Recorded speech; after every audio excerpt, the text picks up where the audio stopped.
All right. Good afternoon, everybody. My name is Tom Romero. I'm a faculty member here at the University of Denver Sturm College of Law.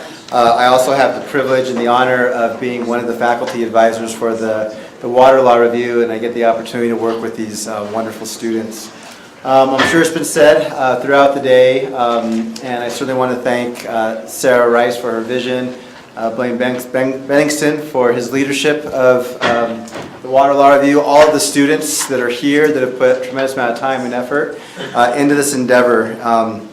I've been fortunate to be a faculty advisor with this Water Law Review since I joined the faculty back in 2010, and it's been an amazing experience to work with this group of students and all of the great presenters and all of the great members of the Water Bar and the water professional community that are brought in. So, like Secretary Salazar, I come from a Southwestern culture. My family too comes from the San Luis Valley, and this time of day out of that culture is the siesta time. So this could be one of the hardest panels. I hate to teach at this time of the day because people had wonderful conversation and had some lunch and are ready to take a little bit of a nap. But our job today is to keep you awake, to keep you energized and engaged for the next hour and 15 minutes.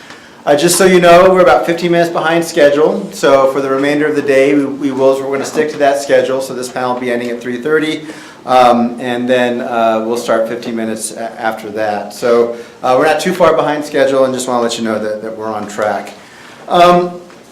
So my job today is twofold. One of the things that we want to do in terms of this panel is to treat it more of as a workshop, as a roundtable, as a discussion.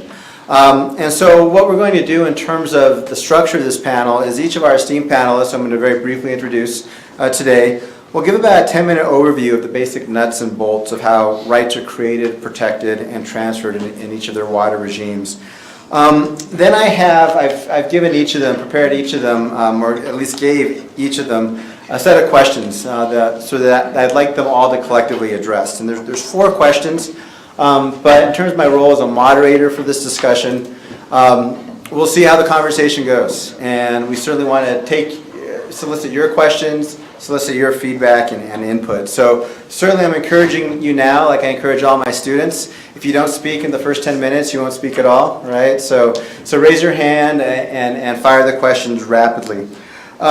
All right, so let's get started for this. So we're going to do at least this first set of presentations, the first 10 minutes here for each of them in relation to each of their alphabetical order of their last names. So our first presenter is David Barfield.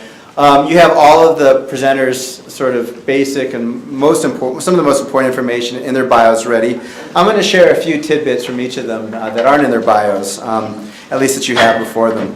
As you know, David Barfield is the Chief Engineer of the Division of Water Resources in the Kansas Department of Agriculture. Prior to his work in Kansas, they started back in 1984.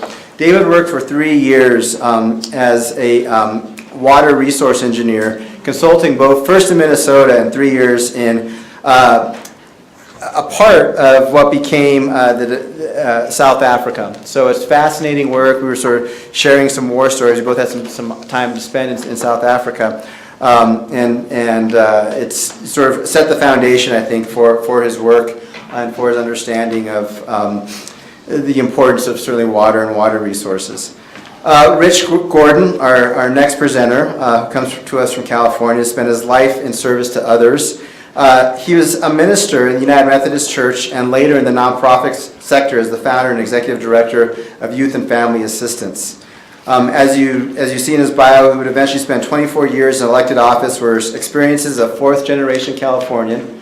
And so just as you heard from Secretary Salazar's speech, water is not just in our blood, it's in our history, and it goes back generations. He was born and raised in San Mateo County, and these experiences have served him well in terms of his service to the public. Finally, Justice Gregory Hobbs Jr. I think needs no further introduction for many of you in the room. We know of his esteemed track record, first as a litigator, a justice, and really as a public citizen, as a public intellectual, and as a leader in areas such as not just water law, but access to justice. Most personally, I think sort of most deeply here, he's been a friend, he's been a mentor, he's been a benefactor of DU Law for over 20 years to countless students, faculty members, including myself, and deans over the years. And we're just so thrilled that we were able to convince him to come here after he was done at the Colorado Supreme Court. So without further ado, I will turn it over to David.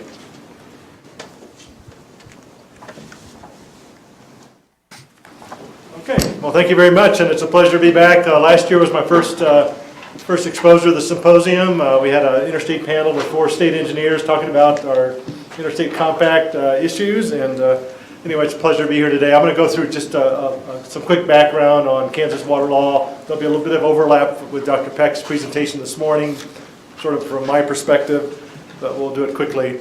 This is just a little bit of population in Kansas. Most of our population is in the east and in south central Kansas. Fortunately, we have particularly surface water, more surface water there. Dr. Peck showed a graphic of our rivers. This is one that sort of shows sort of the rivers are with respect to their volume of flows on an average annual basis. And as you see, the Kansas River, the Missouri River are really our largest rivers. The Arkansas River, as we call it, is also, at least in its lower extent, near the city of Wichita. Not so much as it comes from Colorado most of the time. So we actually have a decent amount of surface water. The problem with surface water is that it's there a lot of the time, but there's opportunities where you have long-term drought you have to deal with. This is a depiction of our major aquifers, and really the purple Ogallala High Plains is obviously our dominant productive aquifer that's used. Some of the alluvial valleys in a deeper purple are productive. Some of them are not particularly productive. This is just a depiction of our water use, where it's used, how much it's used. The larger the circle, the more that's used on an average annual basis. The color indicates the type of use made. Obviously, the light blue that dominates the west is irrigation.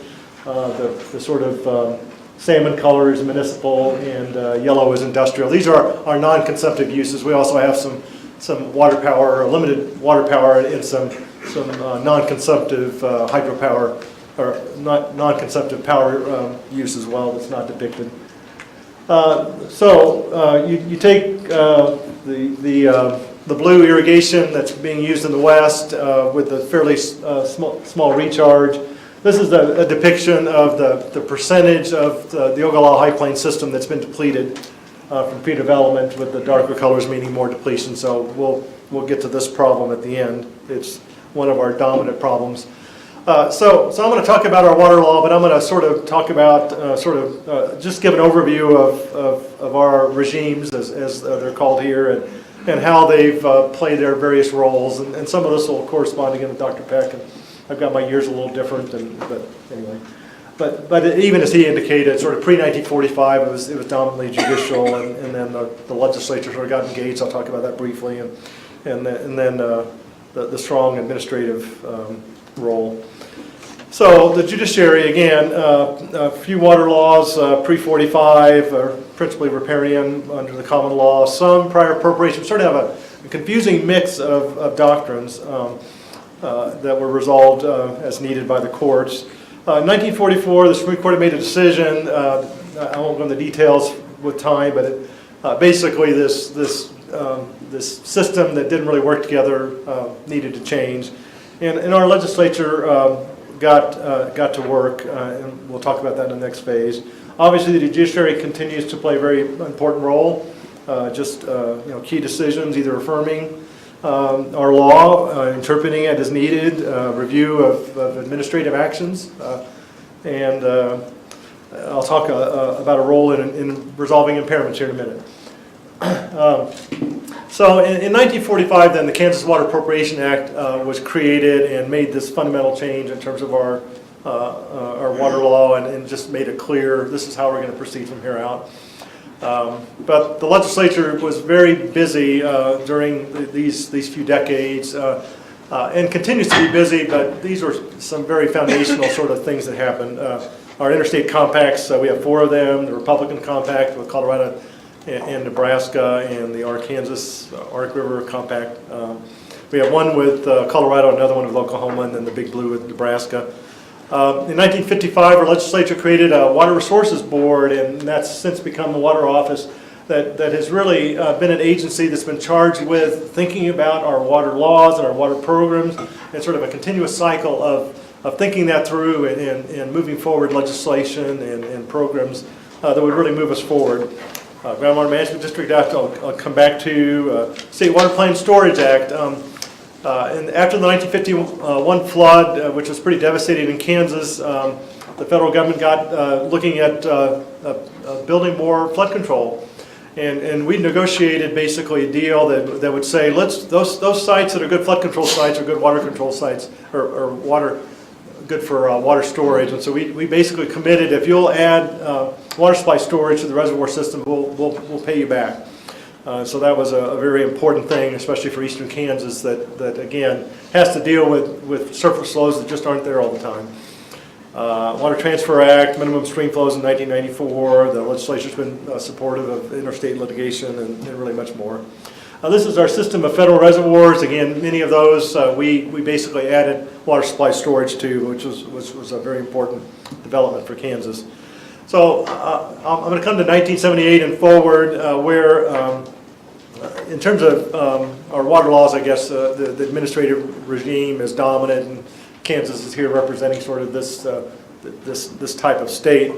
I think it became dominant for a couple reasons. Again, I think Dr. Peck mentioned prior to 1978, you didn't have to have a water right to divert to make use of water in Kansas. You filed for a water right to get your data in the priority system because we had prior appropriation, but it wasn't required until 1978. So this was part of just a shift of a recognition that the water supplies weren't going to supply all the needs, and sort of moving from that water development phase that we were in for so many years to more of a water management and dealing with shortage in a real way.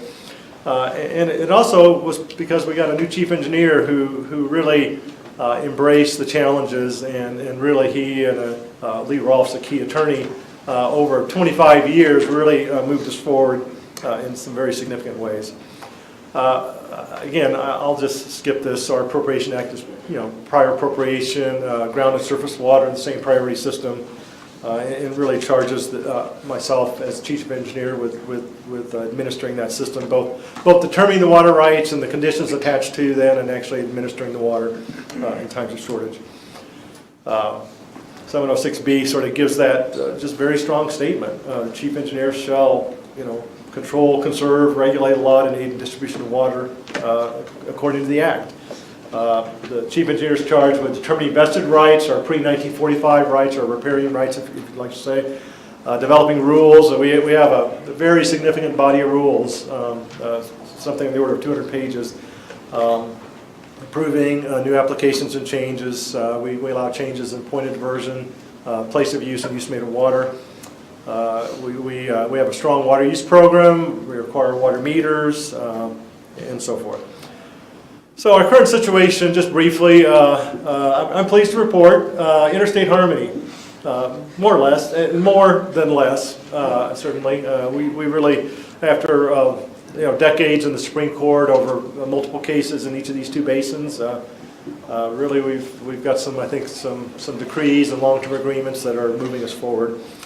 Other than the Ogallala High Plains system that I'll sort of dominate the last part of this talk about, most of the state is managed well under the Appropriation Act, I believe. Good water use. We're building robust groundwater models to guide our water management.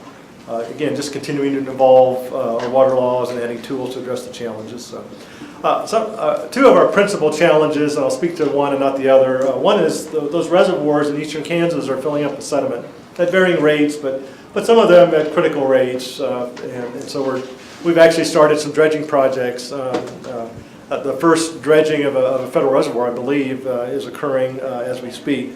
Very expensive, but what do we do? The infrastructure is important to us. And then how do we deal with the overdevelopment of our Ogallala High Plains system? So again, I think, so we have the Ogallala system that's in the west. This system is very little recharge, really. It doesn't really act with the surface water system it's a sort of, at least the majority of it, 85 to 90% of it is a one-time resource to be used. And how do we use that the best? As you move east in Kansas, I'm going to focus at the end about a problem we have in the Great Bend Prairie area. This area, as you move east, there's more precipitation. These are sandy soils in this area, so there's a fair amount of recharge, a lot of connection between the groundwater system and surface water system that provides opportunities and challenges both. So we have a Groundwater Management District Act that was passed in 1972 and amended in 78. And we have 5 groundwater management districts. Again, it gives the locals a role in the management of these particular districts. They adopt a management program that must be approved by the chief engineer. They recommend regulations for adoption by myself under the Appropriation Act, so they don't have independent regulatory authority. And they can initiate these intensive groundwater use control areas, again, that Dr. Peck spoke about, and something called LEMAs I'll talk about here in a minute. So the permit approval, the regulatory authority remains with the chief engineer, but they can sort of recommend adoption of terms that are specific to their areas. The GMDs have accomplished quite a bit. They've closed areas to appropriations, required meters, and built models and studies, but they really haven't addressed the overappropriation problem after 3 or 4 decades of just clearly knowing we have a problem. At least they haven't got very far other than slowing the problem down. So what to do about it? You know, we continue to talk about it. We continue to try and figure out how to move forward. One of the, you know, this is something that I'm wanting to do something about. And so we've done a number of things in recent years, over the last 5, 6, 7 years, to try and address the problem and get some action going. We really want local action. You know, this Ogallala is not an underground sea, and even within those groundwater management districts, there's a tremendous amount of diversity. We don't have one problem here. We have hundreds of smaller problems, and each of those areas has a different degree of overappropriation and different amount of recharge, and really we need a bunch of different solutions to address this. And so how do we get the locals to be a part of this process? One of them is eliminating what's called use it or lose it. We still have this mentality out there, even though this is a one-time resource, that if they use it in an inefficient way, they don't get back again. They still have this mindset that if I don't use all of my allocated quantity every year, I don't get to use it anymore. It's going to go to my neighbors. We closed the area to abandonment in 2012, so they don't have to worry about their water right being abandoned. We've said that as we do IGUCAs and LEMAs and these things, we're going to consider past due conservation. So you will not be punished for conservation, but it's a tough thing to get through. Improving our science. Let me get on to the tools. So Dr. Peck again mentioned the intensive groundwater use control area tool. This is where the chief engineer initiates on his own prerogative, or our GMD asks, we have a problem. We have some hearings and determine what corrective controls to put in place. We've got 8 of those. None of them are in the Ogallala, even though that's why the tool was built. And one of the problems is a fear. They're going to ask the chief engineer to fix the problem. And maybe GMDs typically bring their solutions, but others may bring signs and say, we need to do more, and so they've never done it. So in 2012, we supported legislation to allow them to bring a plan. Here's our problem, here's the plan, we want to cut pumping 20%. Chief engineer, find if it's in the public interest or not, approve, yes or no. I'll talk a minute about one of those that's succeeding. We've got one in place, and another one coming, and a third one, but it really hasn't taken on like we hoped it would. So this last session, we passed for water conservation areas that allow an individual water user that has maybe a suite of water rights or a group of water users to come and basically do a consent agreement to get some flexibilities to use less water in a more productive way. And we've got a number of those in place and more going all the time. So. This is our Sheridan LEMA. I guess I won't go into details, but basically this one's working. They developed a LEMA. They're cutting 20%, and this is the high priority area here in bracket. This was an area that was losing water more frequently than everything else, and we've actually seen it come up compared to its neighbors. So impairments in groundwater systems is something we're seeing a lot more of, and I want to talk about one before. Well, I'm going to talk about two. I'm going to go over. Sorry.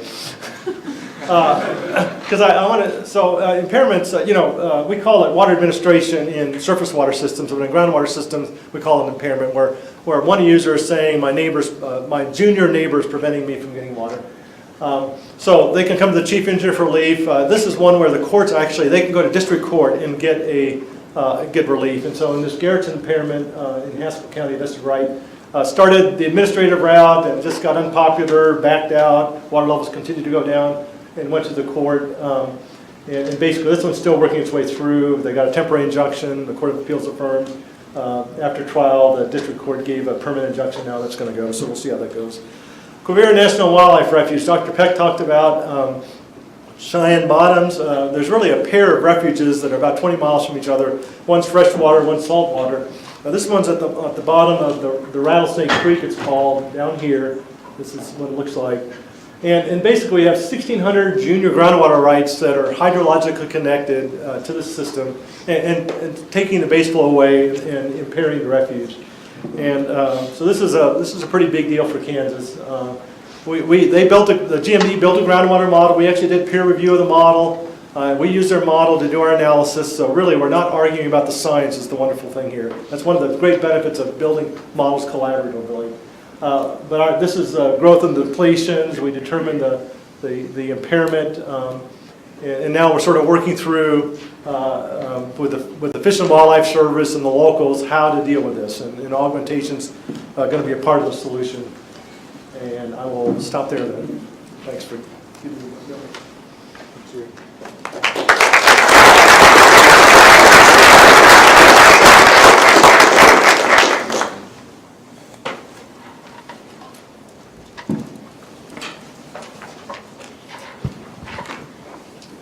Good afternoon. I want to start with an admission based on a comment that was made this morning. I do come from the planet known as California, and I have two confessions to start with. The first is that I am not an attorney. As was mentioned, I was a Methodist minister. When I served in the state legislature in California, I was the only one to have a master's in divinity, which is actually a really cool diploma because it actually says Divine Masters on it. Didn't give me any more influence in the legislature. The second confession I have is that I have no PowerPoint. Most elected officials, if you'll notice, will not use PowerPoint. We much prefer Twitter. In California, we have a two-house legislature. We have a state senate of 40 members, and we have a state assembly, or a House of Representatives, but our state assembly is 80 members. I was one of 80 in the state assembly for a 6-year period of time that just ended in December. I represented 475,000 people in an area just between San Francisco and San Jose. I was at the heart of the Silicon Valley. I had a bayfront based on the San Francisco Bay, where I had the world headquarters in my district of Google, Facebook, LinkedIn, and Tesla Motors. I also went over the Santa Cruz Mountains to the Pacific Ocean, where I had a farming community where we grow 80% of the Brussels sprouts grown in California. A diverse place to represent, to say the least. I want to talk a little bit today about California's water regime and what works and what doesn't work for us, from my perspective.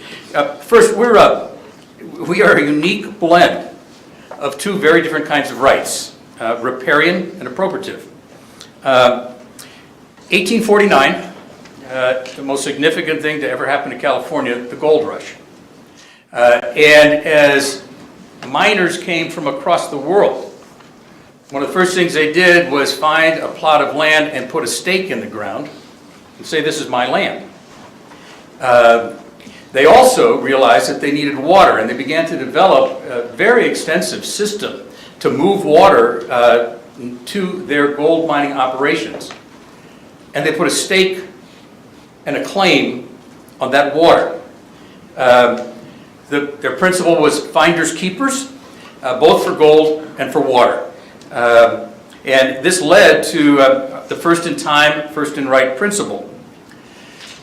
1850, California becomes a state, and our legislature, as part of the initial Constitution, adopted the English common law that had been very familiar on the East Coast, and established a doctrine of riparian rights in the Constitution. A year later, the legislature recognized that the appropriative rights system that the gold miners had established was very powerful. And they then gave that system equal standing under force of law. And so we continue today to have both a riparian and an appropriative system. Now, the conflicts that often exist between these two systems led the legislature to eventually put a constitutional amendment in front of the voters that established another very important principle in California water law, and that is the requirement that all water use must be reasonable and beneficial. In 1914, the legislature established our first state water board with a Water Commission Act, and it established a permit process which is the core today of granting appropriative rights. And in California, we have appropriative rights that were before that 1914 law. So we have pre-1914 appropriative rights, we have post-1914 appropriative rights, and we have riparian rights, all within a context of reasonable and beneficial use. So what doesn't work in that system? The key problem is that our approach is often confusing, and it sometimes leads to more questions than certainty. Is it a riparian right, or is it an appropriative right? And oftentimes, historical practice is more often relevant in determining how water is allocated than sometimes the underlying water rights themselves. Our riparian rights are difficult to quantify, candidly, unless there has been a stream-wide adjudication. And not all of our waterways have been through adjudications. Where that has occurred, it's often because landowners had great conflict and saw that as a way to try to resolve that conflict. But adjudications in California of riparian water rights are known to take an awfully long time and can be very difficult then to implement because they remain a voluntary agreement under the adjudication.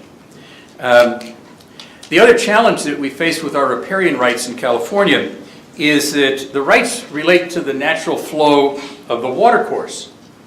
But if you have a riparian right, you have no right to store any of that water. So you can't store water that you get through a riparian right. That's often a challenge. Also in California, for groundwater, we have no permitting or regulatory process for groundwater. Where any groundwater regulation might exist, it only exists because the courts have stepped in. So there's a lot that doesn't work well in California, but you put on top of that the fact that we're a very diverse state and that our water is simply in the wrong place. Most of it's in the north, where most of the need is in the south. And our system is built on an outdated climate model. Now, what works in California?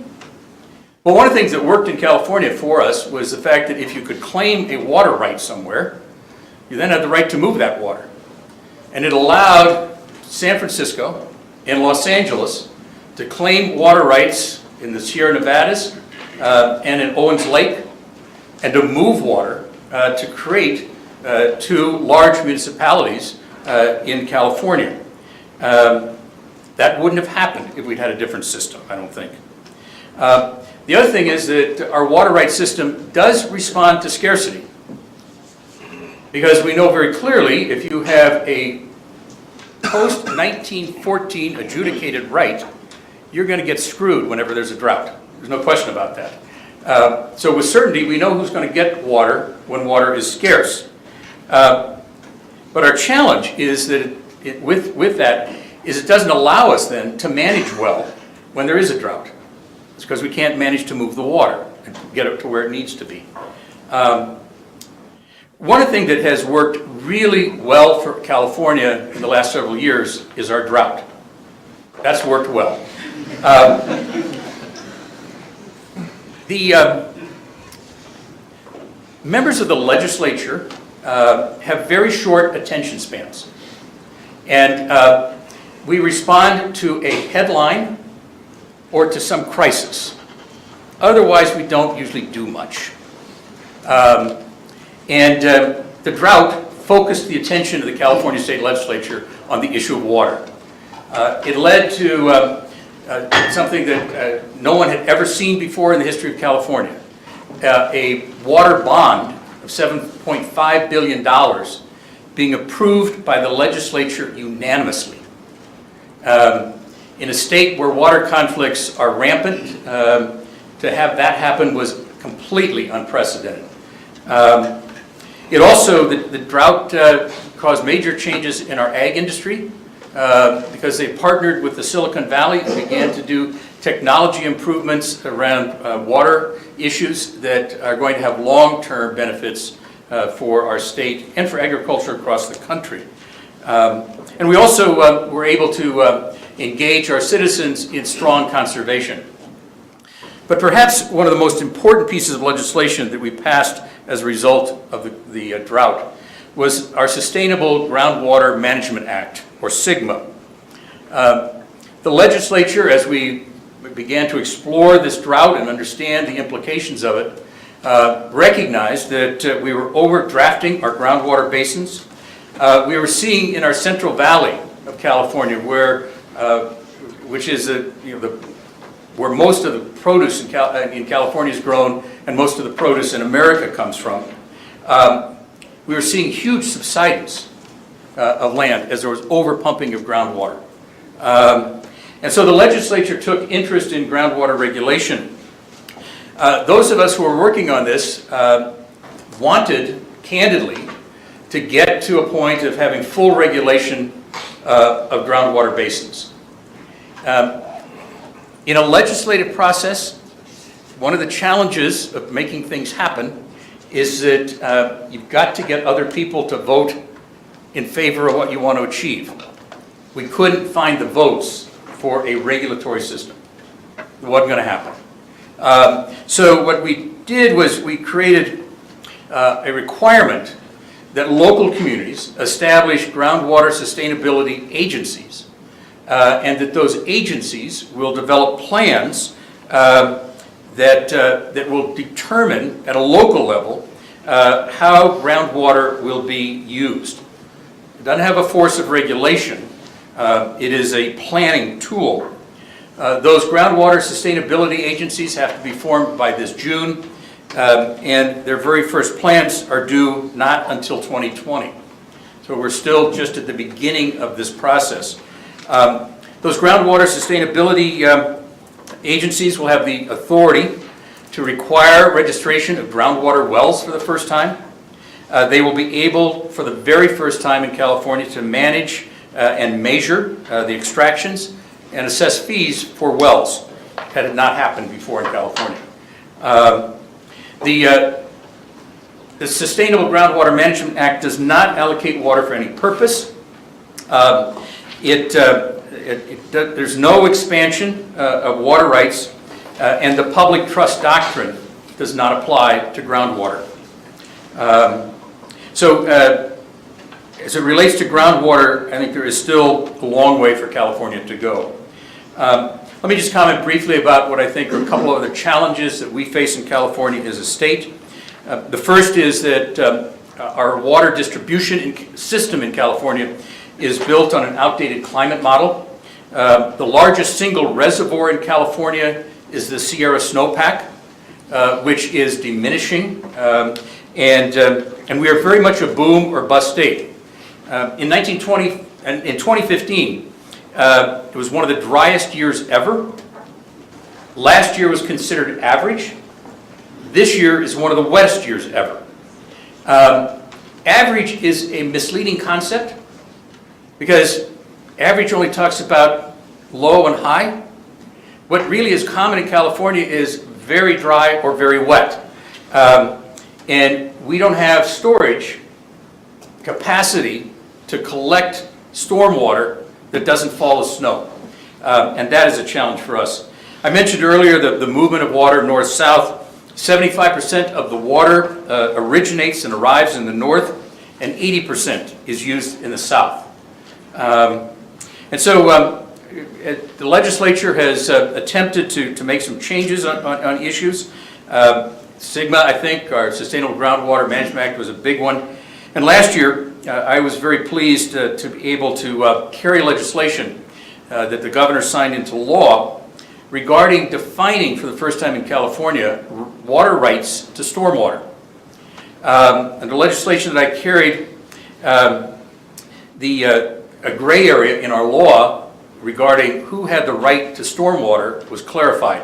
The bill that the governor signed allowed public entities that capture stormwater that in compliance with a stormwater resources plan that they might have to use that water. So stormwater for California now is our first new water resource in our state's history. We were able to achieve this with a fair amount of work to get that done. A lot of folks who were very concerned about that the stormwater might belong to them. We were able to work very closely finally with the ag community and get them on board because we were talking about urban stormwater and not stormwater that fell on the cropland. That was not being captured otherwise. And so we've made some changes. But I would tell you that you know, a panel here that's talking about the roles that the various components of government play, whether it be the administrative role, the judicial role, or the legislative role. The legislative role is a hard place to work in because of the compromises that have to be made, the challenges of working with the various diverse groups and interests. And I look forward to perhaps discussing that a little bit further when we get to questions. So thank you.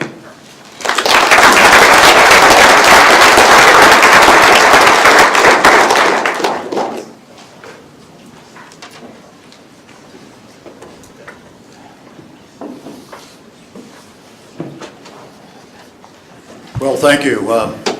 That was the most lucid explanation of California water law I've ever heard.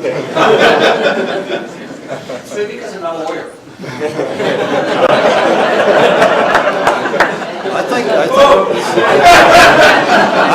I was going to ascribe it to being a minister and a legislator. Well, here we are, Colorado, this trapezoidal shape. This is the 1902 land office map. It really shows the composition of Colorado out of Wyoming, Nebraska, Kansas, Oklahoma, New Mexico, and Utah. Carved at the outset of the Civil War, February 1861. Lincoln is elected, Kansas becomes a state. We're this territory with the Great Divide, that's why we're carved like this. Gold had been discovered.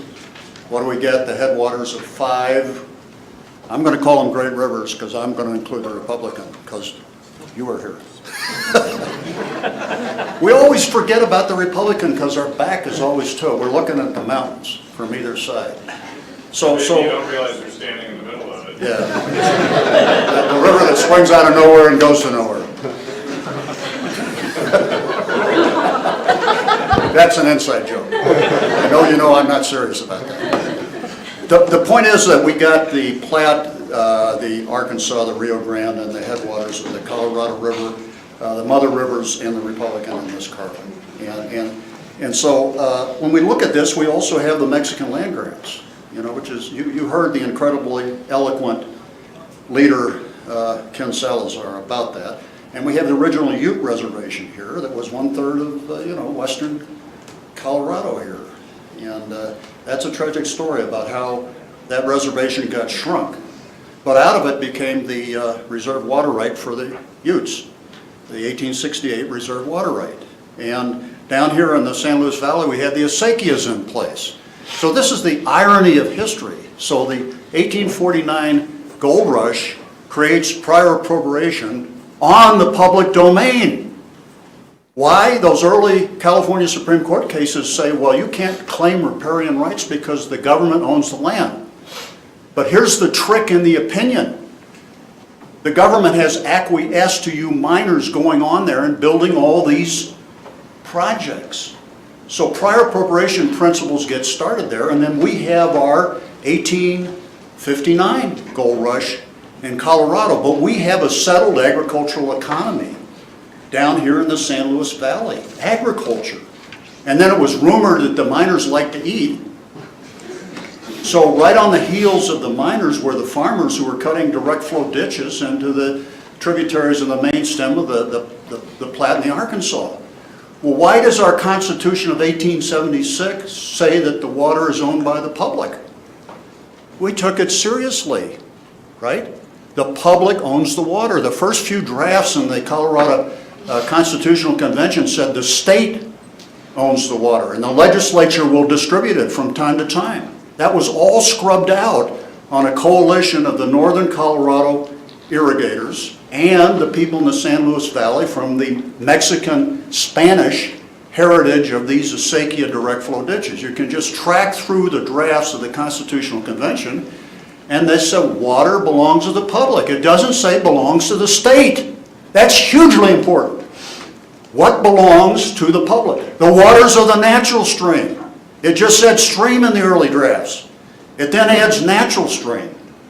Why did that happen? They would see that irrigation return flows were populating the stream downstream in July and August, where it was naturally dry. They knew that. The constitutional framers had seen the application of water out of the stream, spread out on the land, and 50 to 60% consumed. Where was the rest of it going back? They could see it migrating back to the stream in places they called springs, but they knew it was from application of the ditch water. So I don't think it was any accident that the Constitutional Convention said waters of the natural stream are subject to appropriation for beneficial use for the people. That's what it said. So we took this California, then it floored us, right? So we abolished riparianism totally and completely, subject to prior appropriation. Coffin v. Left Hand construes the Constitution, no riparian rights, all right? We've got a disavowal of that, and why? Because all these homesteaders, what you don't see on this map, except if you looked at the red dots, are the land offices where you went up and proved your homestead of 5 years on the land. But the 1866 Mining Act severed the water from the land, yes, as an interest in property, and allowed the states and territories, the 1870 Placer Gold Mining Placer Act and the 1877 Desert Land Act did the same thing. It's up to the states and territories to adopt their own water law for the allocation of the unappropriated water. Why does our Constitution say the unappropriated water is subject to appropriation? Because there were appropriators in place, particularly in the farming community, right? The way our mountains work, the water was getting down. So this was an agrarian constitutional provision. And lots of times you didn't have frontage on the stream, especially up on the bench lands. Yeah, so that's why these long ditches were built, to irrigate the bench lands. And then they weren't satisfied with that because there were conflicts. So in 1879 and 1881, we get the first adjudication acts, which put the district courts in the position of decreeing the water rights. You know, location, use, amount of use, place of use, the 4 incidents of a decree. Why did they do that? They didn't trust the legislature, they didn't trust administrators, they trusted the people having the ability to create a water right without having to go to the government and asking for a permit or a license. It's just plain when you look at the Constitution and the cases that the water right is created by putting the water to actual beneficial use. Don't we know that? That's how it's created. Conditional water rights hold a place in the priority system. So the roots of our law give us this usufructuary system, and then in 1881 we create the Office of State Engineer to enforce the decrees of the court. That's the basic system. Now, we allowed local district courts to do this across the state. We had 70 water districts. Wherever your diversion point was, the district court judge of general jurisdiction, criminal, probate, and whatever did that, could decree the water rights, but that judge wasn't looking at the whole river. So in 1967, the legislature, seeing the groundwater problem, the tributary groundwater problem arising, we heard that before, the high efficiency irrigation pump, the drought, especially of the 50s, go into the aquifers, pump the water. Well, we weren't regulating that well enough, so the legislature in 67 commissions this study, and they spent $250,000 on consultants that included Ken Wright, looking at various portions of the Arkansas and the Platte, where most of the farmland was, and they were over-appropriated basins going into the 1880s, 1885s, in a lot of years. So out comes the '69 Act, which creates 7 water divisions. Now these are the compacts, right? The reach of Colorado water goes all the way to the Mississippi River, to the Gulf of California, the Sea of Cortez. Now, 9 interstate compacts and 2 equitable apportionment decrees of the U.S. Supreme Court. This is the fold-out map from the Colorado Foundation for Water Education Compacts Guide, 2nd edition, which talks about all these compacts. But Colorado rudely learned, courtesy of Kansas and others, Wyoming, that we didn't hold title to the water. We were allowed to share a dual jurisdiction with the federal government, let's say it that way, over unappropriated waters. You just have to read history like this because of what happened to Colorado. Yeah, we had to share the interstate streams. And we went to compacts to get some certainty, stability, without having 9 members of the Supreme Court subject to a majority vote from time to time, determining who was on the court and what the equities were. I'll let that rest on Secretary Salazar's remarks. Delphus Carpenter. When you go out this afternoon for the break, turn right and you'll see his photo. DU law graduate, 1899. First generation descendant of the Union colony, Greeley. Greeley's original water right, 3/8 of the 1870 town ditch was dedicated to a municipality, farm, gardens, that kind of use. The rest of it was agriculture. When Fort Collins took all the water into their junior upstream ditch in 1874 in a dry year, dried up Greeley, things hit the fan. That resulted in the Constitution and the administration statutes. But I will tell you from looking at the history of the convention, the agrarian water users on the ground, the unappropriated water is available to you states, right, under the Mining Act and these other acts. What does that do? Well, you got prior appropriators on the ground. We had to recognize the 1852 People's Ditch, the oldest water right in Colorado, still continuous, on the Sangre de Cristo Land Grant, to get this settled water rights up on the agrarian areas of the Arkansas and the Poudre and the Platte and all those rivers. So Delph Carpenter sitting here, Kansas, he's a senator for a couple of years. Kansas wins, basically, on a stalemate. You kind of heard that. It's going to be up to the Supreme Court from time to time to do what the equities are. Wyoming is getting, the Imperial Valley on either end, they're developing, and this guy's thunderstruck with the idea that what he loves, prior appropriation, isn't going to work across the boundaries because other states are going to get there first. He uses the compact clause that was used to translate movements of rivers in the east where boundaries would change because they had originally been drawn along the rivers. And takes that idea and starts to go to work on it. Colorado, this is the essence of federalism, is it not? And then 1908, the Winners Reserve water rights, and then Rocky Mountain National Park is created in 1915. There's a reserve water right there. I mean, you can just see how Colorado has the same kind of thing, right? East slope, 85% of the population. West slope, 85% of the water supply, Colorado River, Leaf Ferry, 70% of the virgin flow comes from Colorado, the west side, but we can only use about a third of the water, right? Consumptive use, this is a map of averages, you know, that the state engineers put together. So these puny plain streams, huh? The Platte and the Arkansas and the Rio Grande, by the way, the Rio Grande's an east slope stream, right? And then this great push down the Colorado River. Well, so there's our water divisions. That's what we get under the 1969 Act, with a water judge for a whole major hydrologic basin, right? 1, the South Platte, 2, the Arkansas, 3, the Rio Grande, 7, the San Juan, part of the Dolores, the Animas, those things, 4, the Uncompahgre and the Gunnison, 5, the main stem of the Colorado, 6, the White, the Yampa, and North Park, North Platte River. We kind of forget that as Coloradans too, but that's important. So a water judge, an alternate water judge in case of conflicts, a referee like Susan Ryan that tries to get the case taken care of, an informal investigation, trying to work with the parties for a year to 18 months under the new water court rules, try to get in effect, I'm going to call it a ruling and a consent decree. Because if it's a protest, it then gets on the trial track before the water court judge. So there it is, the Constitution, the water of every natural stream. This is why tributary groundwater and surface water were explicitly recognized as being integrated in the 1969 Act. Right? Because senior service users were being cut in a drought year back to 1859, 1860, and these wells were just pumping merrily these green circles.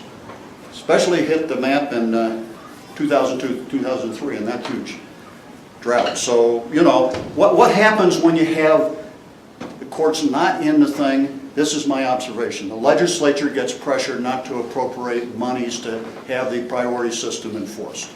Okay?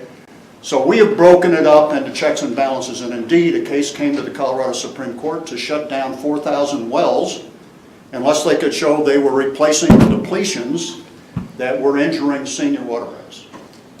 So, you know, we have a separation of powers, and we've kept that for that reason. I can't imagine in some of these states the pressure there is on an administrator that has to issue a permit, first enforce a permit, and then have to get the appropriations to be able to do enforcement. Okay?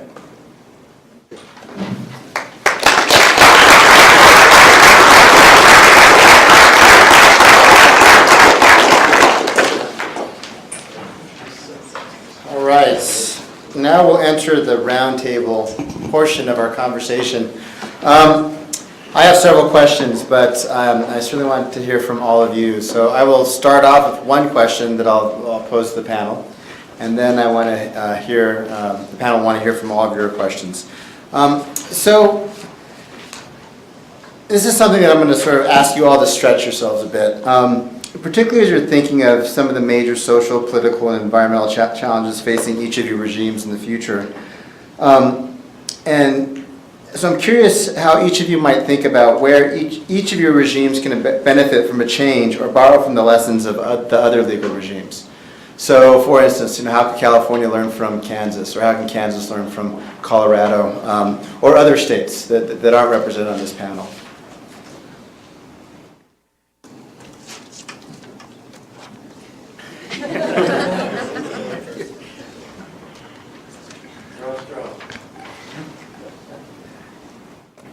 Well, let me just say,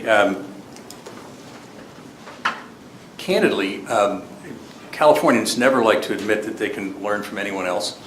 But in this area, we have a lot to learn. The system that we have, as I described it, is pretty convoluted. And we would be far better off with a more consolidated, coordinated system. And particularly one that would address groundwater in a way that we're just not addressing it at the moment. And I think we can learn from other states in that regard. It's a tough question. You know, I would argue Kansas has already borrowed. We're not water law pioneers necessarily. You know, our system sort of developed later, and we've borrowed extensively from the other states. You know, I think our law benefited from from a look around at other states to see what they're doing and to come up with a structure that really, I think, has worked for Kansas largely. So, and you know, that wasn't just a one-time thing either. We continue to look around and borrow.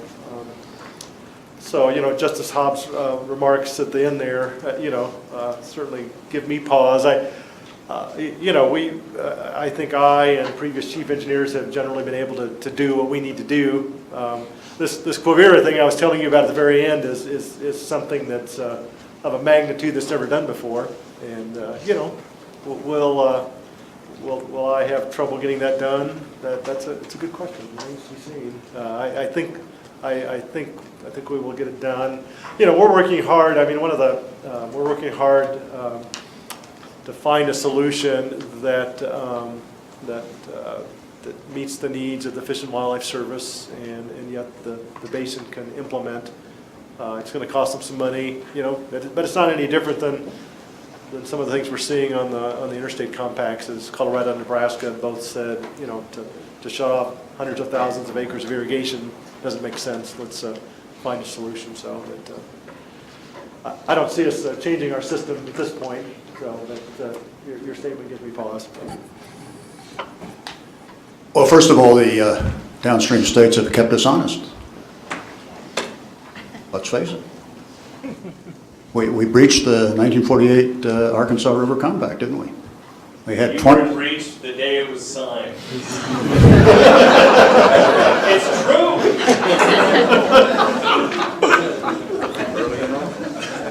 I'm glad that you're in academia now.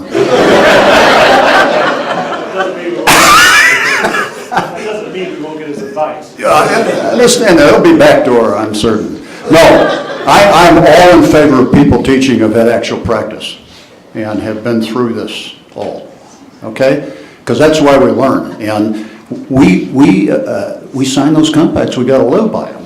And it's resulted in better regulation internally, you know? And that was really the Hinderleiter case, is whatever your priority system or choice of law is, you get a certain allocation from a compact, you live with it. I mean, the Colorado Supreme Court tried twice to say that can't possibly be the law. And the U.S. Supreme Court says, well, by gosh, it is. And then, you know, the park water rights or the Native American water rights or so on come out of the allocation of the state where those rights are created. So isn't that sobering? It's not just the prior appropriation water rights. In fact, there's lots of other interests that make up our beautiful western states. I mean, we are very lucky that 1/3 of Colorado is still in public ownership. In national forests and BLM. I mean, what would we do with an urbanizing area and the kind of recreation that people were attracting here without that public land? I mean, zip. 2/3 of it went out by these preemption and these homestead laws and all these sales, but at least we've got that last third. And I think a Colorado ethic is we're proud of that. And the national forests were created to protect the watershed characteristics. You know, we've had our tussles with the Forest Service, but the fact of the matter is the way those wilderness areas and forest areas and then the downstream, you know, cities, our geography works for this. To me, when Aspinall, after he got Lake Powell, agreed to the Wilderness Act, he realized, he was going to try to keep them upstream, of course. You know, that was okay. You know, the customs and values of the people change. Now, the downside of our system is that, you know, in 1891, the city of Colorado Springs tested the proposition about these use rights, and some people said they ought to be tied to the farms. Well, they weren't. They were severed, right, as an interest in real property. So that Strickler case basically held, you know, you can transfer your use right, and now it's, of course, subject to historical consumptive use determination and protection against injury, but you can transfer it. And so, you know, we have the most active water market, and we know how it works. It does cost a lot of money in engineering to make sure that you're not creating injury to the other rights that are on the stream. And the irony is when the municipalities are buying these shares of these mutual ditch companies that are pro rata ownership of the ditch structure and the water rights itself, they're buying into these old senior rights to keep them. Now we're getting this community of interest. It doesn't look like that. But I think that's true. I mean, municipalities, in a way, might be the salvation of the ditch companies. Who knows how it's going to work out? But when they get on when people get on boards and they have to collaborate and they have to work with each other, you know, different things happen. And so, you know, you look back, and for a long time there was a lot of speculation in Colorado. You know, these conditional rights and even absolute rights. In the water law review, one of these issues that's dedicated to Larry Sparks, there was an interview with Sparks before he died, and he said he found out to his great shock when he was director of the Water Conservation Board after he left the Colorado Supreme Court because he wasn't elected. They did political elections in those days. He said a lot of those decrees were fraud. And the interviewer asked him, what do you mean? He said, well, I was representing some people out there in Montrose, and I found out they got absolute decrees for twice the amount of water that the storage reservoir would hold, and what they were redoing, they were refilling without a refill right. That got straightened out later. They were enlarging the use, basically. So that's what Larry Sparks meant by fraud. He was one of the architects of the '69 Act, to get a more principled water court system on an integrated basin basis. So in California, in the Sacramento Valley, a lot of counties are really having a difficult time coming up with how they want to approach these groundwater agencies, how they want to create them. I think one county has 15 options still available, and the deadline is in 3 months. So do you think with all this sort of politics and infighting that there has to be an inevitable transfer to a statewide management program? Or one that's run by kind of the state itself? Well, I think we'll find enough folks in local areas who want to protect their local rights and don't want the state interfering, that we'll get a significant number of these agencies established. There'll be a handful where there will still be some difficulty in achieving that. Last year in the state legislature, we had a special piece of legislation to help one area kind of figure out how to resolve management by potentially expanding the board for that area only. I could see that might happen in the legislature this year, to help a couple of folks try to close the gap. But I think most people will figure out a way to do this because they don't want the state of California taking over control.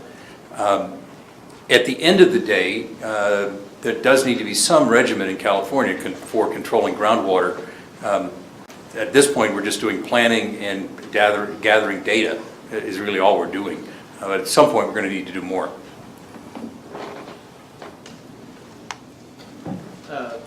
Mr. Garfield, this is kind of a question regarding Western Kansas Ogallala aquifer issues.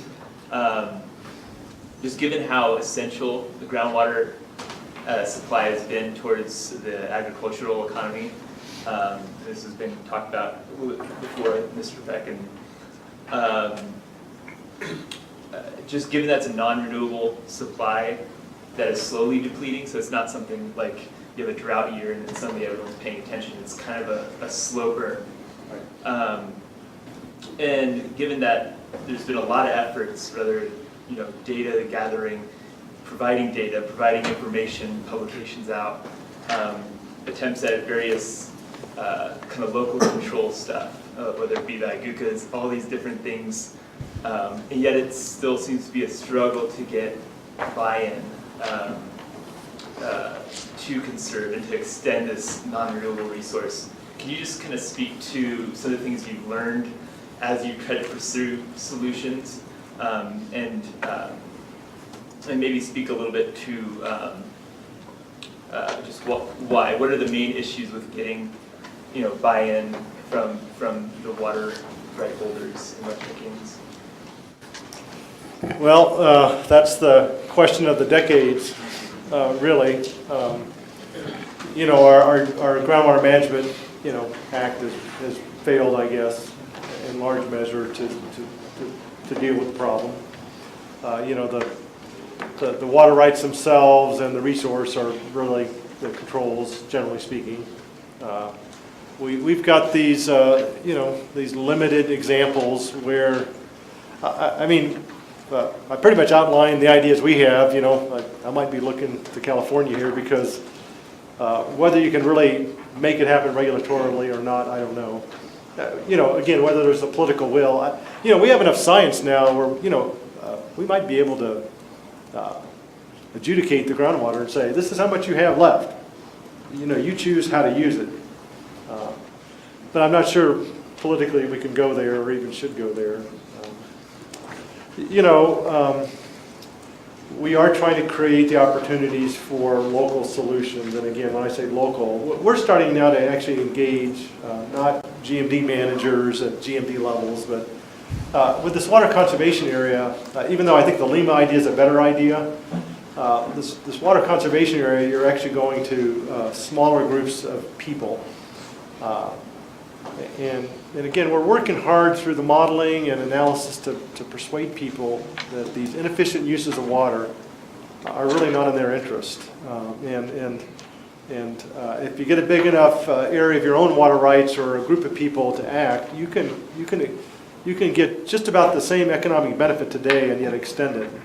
This Lima and Sheridan County and really the Walnut Creek Iguca, they went in and cut their use, but didn't really, they made it just about as much money. It's more work and it's change and it's doing things in new ways, but the Sheridan Lima, they're cutting use 20%, but their bottom line is not being affected 20%. So that's, you know, we're doing a variety of things, but trying to communicate more directly with the users and just trying to engage their own self-interest. I want to make another point about the Colorado's being criticized as being very litigious, but I want to point out that the broad standing we have in water courts has been used by the water and environmental community to good advantage, because, you know, sometimes cities want to tie things up, and, you know, for 100 years, let's say, like the Pagosa cases, and on top of conditional water rights they already have. I mean, it was Trout Unlimited that was in that case, you know, to carry out these principles of the law. The In-Stream Flow Act was adopted by these people of the 1969 Act, who realized that instead of the Clean Water Act requiring in-stream flows, which was being threatened almost from the time it was passed, we better have an in-stream flow law. And the Environmental Conservation and the Land and Water Trust, you know, conservation easement community is taking Colorado seriously, that you can invest in water rights that are enforced and object to other things that hurt those rights. And so, you know, the 1969 Act, ours Act, you know, court-based, has been very vigorously pushed in the legislature and court cases and compromises. And then we got this recovery plan. And we got, you know, Melinda Casson with her hand up, so. All right, Melinda. Sorry, Greg. I have to ask about that. I don't know if you even remember, we shared a panel at the other law school 18 years ago where we talked about this issue and the problems of access and cost to the court system. And on the one hand, you talked about how, you know, having other people on ditch company boards is making things more collaborative, and we have many, many examples in our water policy on the Colorado River and in lots of places where collaboration with many parties at the table has proven to be an effective way of moving policy forward, both for the environment and for water users. The water court continues to be constrained, as, you know, on the IBCC we have lots of conversations, not about Enviros not being able to get into court, or the limits on Enviros getting into court, but the limits on small users getting into court. And I wonder whether I mean, I know that you love the law and you love the courts and you think it's been a great run for the last 150 years in terms of change, but what about an administrative system because it would be more democratic in the sense that there would be greater access. I've been researching the 69 Act, all right? Let me tell you, I was shocked by what I found, preparing for this program. Felix Sparks was trying to have commissions in the 7 water divisions that the Department of Natural Resources director would, in his or her discretion, choose those members, all right? That was the Felix Sparks bill. The Bobby Jackson bill was, we're going to create local water user commissions, and there's going to be 9 members of those commissions, and they're going to hire the division engineer, right? And they're going to represent agriculture, municipal, and industrial. What came out was the Senate Bill 81, which started off as the division engineer would first make all the rulings in each of the 7 water divisions. That was scrubbed out in favor of the referee being part of the court system and trying to get it settled. So I'm not saying we can't go do something else. I'm saying that in the 69 Act, all administrative systems and commissions were absolutely studied and rejected because people thought they were still going to get a fairer shot in the court. Now, the expense is a problem. That's why I believe the state engineer does have a public duty, and the referee has a public duty, and the water judge has a public duty to be sure that the Constitution and laws are enforced, because lots of times, there isn't money for oppositions to be filed. So, I did say we have Achilles' heels in this, and that's the cost of the system. On the other hand, protection against injury to other water rights is what makes a market and allows the agricultural community to hang on. So you got me, and yeah, 18 years ago we were, wait, make it more than 20, because I wasn't an advocate for the last 20, right? I was trying to help decide cases, so push it back into the 90s. All right? Back there. So I've been fascinated to see, this is my 2nd year here, that the discussion is very heavily rooted, shall I say, in aquifer rights, in groundwater rights, and in surface water rights. If you go to other kinds of meetings, you hear about Uber management decisions, I would say, that are attempts to create, quotes, new water, as Singapore would call it, right? So at other kinds of meetings where there are more water managers and fewer water lawyers, one hears about desal and brackish water. One hears about toilet to tap, as in the case of Orange County. One hears about ASR. One hears about drip irrigation. One hears about conservation pricing in urban systems. All these management techniques to do more than simply fight over water rights, traditional water rights, in effect to create, quotes, new sources of water. They haven't even been mentioned today. So I'm wondering whether in the systems that you care about and that you run, there are movements to go in those directions. So let me just say that in California, we're looking at all of the above. Wasn't part of the presentation today, but we've just opened a desal plant in San Diego. We are doing potable use water recycling in 2 different locations currently in California, in Orange County and in San Jose. Interestingly enough, that water, the potable reuse water, has to be put back into the groundwater because we're not allowed to drink it directly in California yet.